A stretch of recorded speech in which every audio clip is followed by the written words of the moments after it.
sebentar lagi merupakan momen Idul Adha dan kita dianjurkan untuk berkurban. Yang ditanyakan dari beberapa penanya, bagaimanakah tuntunan ibadah kurban yang sesuai dengan sunnah Nabi SAW bagi kami yang tinggal di perkotaan dan hewan kurban sudah melimpah? Apakah boleh kami berkurban di pelosok daerah yang jarang ada kurban? Allahul musta'an.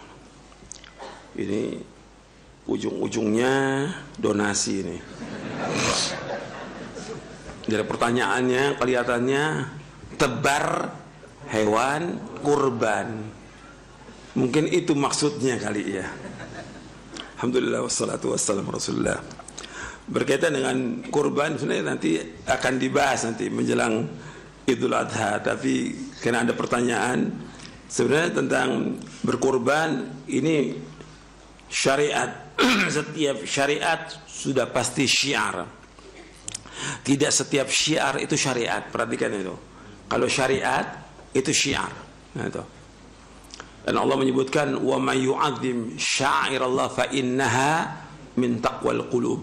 Dalam surah Al-Hajj, barang siapa yang mengagungkan syiar-syiar agama Allah, maka dia termasuk orang yang bertakwa. Arti syiar dari agama Allah yang menunaikan ibadah haji. Syiar dari agama Allah menunaikan ibadah haji, ibadah umrah, kemudian juga pemotongan hadyu dan juga pemotongan hewan kurban. Ini termasuk dari syiar agama Allah karena itu syariat. Dan tentang masalah berkurban, kewajibannya disebutkan oleh para ulama bagi yang mampu. Ada hadis yang derajatnya hasan li ghairihi, man wajada sa'atan falam yudhi fala yaqrabanna musallana. Barang siapa yang punya kemampuan tapi dia tidak berkorban, janganlah dia mendekati musola kami, artinya lapangan tempat kami sholat Idul Adha. Dari hadis ini dijelaskan oleh sebagian ulama bahwa berkorban itu hukumnya wajib dengan dasar hadis ini. Tapi jumhur ulama mengatakan sunnah muakkadah, artinya sunnah yang sangat ditekankan. Sebagian mengatakan bahwa itu wajib. Kita umpamanya berpendapat yang wajib bagi yang mampu, dan berkorban wajib bagi yang mampu. Sekarang kalau kita sebagai kepala rumah tangga kita wajib, ya kita korban. Anak kita mampu, ya korban. Tapi kalau enggak ada, cukup satu keluarga, satu hewan korban. Karena para sahabat radhiyallahu anhum ajma'in itu mereka berkorban satu keluarga dengan satu ekor kambing. Nah, riwayatnya sahih, diriwayatkan oleh Imam Tirmidzi dalam sunannya. Sahih riwayatnya. Satu ekor kambing untuk satu keluarga. Kemudian dia korbankan, arti dipotong hewan korban itu ketika selesai sholat Idul Adha, dan dia sendiri yang berkorban. Artinya dia yang potong, karena contoh dari Nabi Muhammad SAW, Nabi motong hewan korbannya. Juga para sahabat juga demikian, motong hewan korbannya. Bahkan ketika banyak, Nabi itu motong, kemudian Nabi nggak mampu untuk meneruskan, Nabi suruh Ali untuk motong. Kemudian yang tukang potong yang lainnya, kata Nabi, jangan berikan apa-apa dari hewan korban itu. Nu'tihi min indina, kami berikan dari kami. Nggak boleh diupah dari kulitnya, kakinya, kepalanya, dagingnya, tidak boleh. Tukang potongnya dari kami. Dan termasuk dari syiar dari agama Islam itu, ya kita saksikan korban itu. Bukan seperti sekarang orang berikan kepada panitia korban, dia sendiri nggak lihat sama sekali, bahkan takut motongnya. Gimana takut motong? Nabi contohkan motong, lihat darahnya. Kalau antum lihat darah kambing takut, gimana mau jihad? Lihat darah kambing takut. Allahul musta'an. Gimana mau jihad itu? Gimana antum takut? Lihat, itu syiar dari agama ini.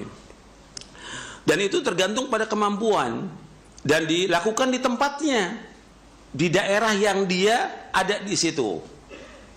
Nah, sekarang ada usaha untuk mengirimkan hewan kurban ke daerah-daerah. Ini perhatikan, kan ini tergantung kepada kemampuan. Jumhur tadi pendapatnya apa? Hukumnya apa? Sunnah muakkadah. Gitu. Ini kan orang nyari kerjaan ini, tebar hewan kurban. Apa ini antum ingin mengambil apa di sini? Uang siapa? Uang kaum muslimin. Iya kan? Antum ingin menerima amanah dari kaum muslimin. Apa betul tuh antum amanah nantinya? Apa antum salurkan benar? Dan di sana dilaksanakan benar atau tidak? Dan kapan waktunya? Antum saksikan gak itu? Ini masalah amanah. Akan ditanya oleh Allah pada hari kiamat nanti. Masalah uang ini. Ini kaitan dengan masalah apa ini? Donasi. Ini yang ada. Yang berkali-kali saya sampaikan. Antum jangan takalluf. Apa ada kewajiban kita di daerah juga harus makan kambing seperti kita makan kambing? Ada nggak kewajiban? Nggak ada kewajiban sama sekali. Gitu. Kalau pemerintah mau kirimkan hewan korban, itu punya hak untuk itu. Tapi kita ngadakan demikian, nggak? Ini kan kadang-kadang kita ini di belakang kita ada siapa? Ada tukang dagang. Nah, ustadznya mesti jeli, ya. Jangan dibodoh-bodohin sama tukang dagang. Gitu. Ustadznya dibodoh-bodohin, dikasih baju, udah cukup deh ustadznya. Ceramah, suruh dagang. Jangan. Ini jangan, di belakang kita jangan ada tukang dagang. Ayo, tebar hewan kurban. Kenapa? Di belakang tukang dagang. Dagang kambing, dagang sapi, dagang segala. Nggak boleh kita seperti itu. Kita dagang-dagang aja. Orang beli untuk korban dia di tempat itu. Adapun daerah, kalau daerah itu ada yang mampu korban-korban, nggak ada yang mampu, nggak ada masalah. Nggak ada kewajiban kita untuk mengirimkan hewan kurban ke sana. Perhatikan, ini banyak yang salah paham yang seperti ini. Antum takalluf. Ketika antum terima uangnya, benar nggak antum belikan hewan itu? Antum lihat nggak cacat atau tidak hewan itu? Sampai apa tidak ke tempat itu? Dan dilaksanakan atau tidak sesuai dengan sunnah? Ini bukan masalah kecil, masalah besar. Akan ditanya Allah pada hari kiamat nanti. Antum jangan takalluf. Yang terbaik, antum nih yang ngomong-ngomong tebar hewan kurban, antum korbannya dulu deh. Antum korban deh. Buat antum, buat istri antum, buat anak antum, udah antum korban. Udah, antum potong sendiri, antum bagikan kepada kaum muslimin. Itu syiar di situ. Tapi jangan sibuk dengan sumbangan hewan antum nggak ada kewajiban sama sekali, nggak ada kewajiban, dan juga nggak ada contoh salaf. Mana ada contoh salaf? Oh, kirimkan hewan korban, bawa nih hewan korban untuk daerah Mesir, daerah Syam, daerah ini, nggak ada. Masing-masing aja di daerahnya. Oh, mereka daerah miskin, nggak ada masalah. Mereka nggak kurban, mereka nggak makan kambing juga nggak mati, mereka nggak makan sapi juga nggak mati, gitu. Ini udah takalluf ini berlebihan. Dan rata-rata orang itu udah tinggalkan kewajiban, banyak kewajiban ditinggalkan. Karena udah kalau yang begini, ini sunnah. Udah seperti pahlawan ini ngumpulkan. Ini udah takalluf berlebihan. Lalu yang wajib apa? Yang wajib bagi dia bukan hewan kurban, yang wajib bagi dia mendakwakan dakwah tauhid. Itu yang wajib bagi dia. Mendakwakan dakwah sunnah, mengajarkan mereka tentang bagaimana beribadah kepada Allah. Mengajarkan mereka bagaimana mereka wudhu yang benar, sholat yang benar, itu diajarkan. Bukan hewan kurban yang disampaikan oleh mereka. Bagaimana mereka beribadah kepada Allah, itu yang paling penting. Sekarang udah semuanya seperti itu. Ini banyak yang gak beres sudah. Kita perbaiki semuanya. Kembali kepada Allah dengan hati yang ikhlas, dengan hati yang jujur. Coba deh kita yang korban deh. Kita ini sebagai orang yang betul-betul ngerti tentang Quran Sunnah, kita ngamalkan dulu deh untuk diri kita, untuk istri kita, anak kita. Jangan disibukkan dengan sumbangan, donasi. Jangan. Tebar kurban memberatkan antum. Antum nggak ada kewajiban, tidak ada kewajiban. Kalau pemerintah kemudian mau ngirim ke daerah, itu punya hak dia. bukan kita. Kita udah sibuk dengan diri kita dengan yang seperti itu. Kewajiban itu rata-rata kalau jadi panitia yang demikian, ngaji nggak? Udah nggak ngaji lagi, udah khatam. Panitia, korban sibuk udah kesana kemari, keluar kota segala macam. Istri nggak diurus, anaknya nggak diurus. Ini nyata, wakil yang ada. Dan kita nggak tahu juga uang yang masuk tuh berapa, dibelikan atau tidak, disampaikan atau tidak, itu kita nggak tahu. Jadi udah antum jangan takalluf. Seandainya ada mau nyumbang, antum ahsan beli kambing sendiri, antum potong sendiri, itu aja. Itu kewajiban kita, nyuruh mereka. Jangan antum kemudian terima uang orang. Apa antum nggak ditanya? 1000 perak akan ditanya di hari kiamat nanti uang itu. Ini hati-hati, ini banyak yang nggak beres. Jadi coba kita perbaiki lagi. Bukan nggak boleh kurban, jangan salah paham. Kurban dianjurkan syiar agama Allah. Tapi untuk siapa? Untuk antum korban.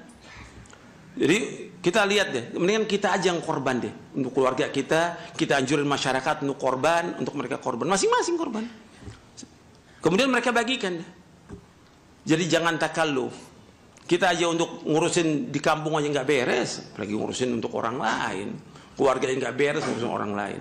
Jadi kewajiban itu, kalau seandainya pun wajib ingin membagi daerah, itu kewajibannya siapa? Ulul amri, bukan antum. Nggak udah satu nih, rata yang lain. Kan nggak mau kalah, nih tebar korban, kasih rekening. Yang lain nggak, Anda juga mau nih, gitu. Terus kemana uang umat itu antum akan ditanya di hari kiamat? Harta itu bukan masalah kecil, masalah besar. Ya saya pikir cukup sampai di sini. Mudah-mudahan yang saya sampaikan bermanfaat. Wassalamualaikum Muhammadin sallallahu alaihi wasallam, subhanallahi wa bihamdik, asyhadu an la ilaha illa anta astaghfiruka wa atubu ilaik. Assalamualaikum warahmatullahi wabarakatuh.